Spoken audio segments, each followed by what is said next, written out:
بسم الله الرحمن الرحیم. محمد شفیق امینی، محتمم جامعه امینیه قادریه حاجی آباد شریف مخاطب یم. دوستانو تاسو ته پته ده چې جامعه امینیه قادریه د فخر کشمیر عاشق صادق مجاهد کبیر حضرت الحاج محمد امین باباجي رحمت الله تعالی علیه د هغې د مزار پرانوار په قرب و جوار کې یو د روحانیت او نورانیت په یو عظیم مرکز حاجی آباد شریف کې واقع ده چې چرته الحمدلله د علم دین د حصول دپاره یو بهترین ماحول دی. الحمدلله دام تاسو ته پته ده چې دلته کوم طالب العلم راشي او هغه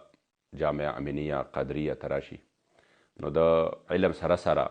الحمدلله چې دلته کوم د بزرګانو تاریخ دی نو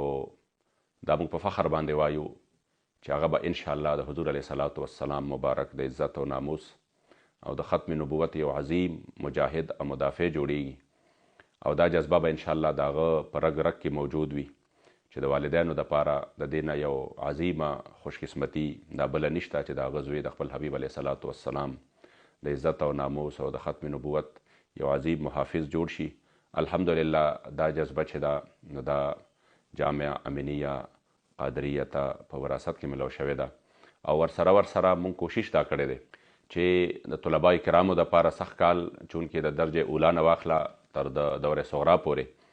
بیا مو د طالبانو په خواهش باندې الحمدلله تکمیلې اضافه هم کړې ده او ورسره مو یو ډېر انقلابي قدم اوچت کړی دی چې دا ټولو علماو ته پته ده چې د مدارسو یو ډېر لوی ضرورت دی چې سخت کال مو د عربۍ د تکلم دپاره یو سپیشل استاز اضافه کړې ده چې د طلبای کرامو د عربۍ په لغت کې او د تکلم کې تجربه وشي او دوی په روانګۍ سره عربي ویلی شي نو انشاءالله د هغې دپاره ښه محنت کړی دی او انشاءالله امید لرو چې په دې شعبه کې به ډېره بهتري راشي. بل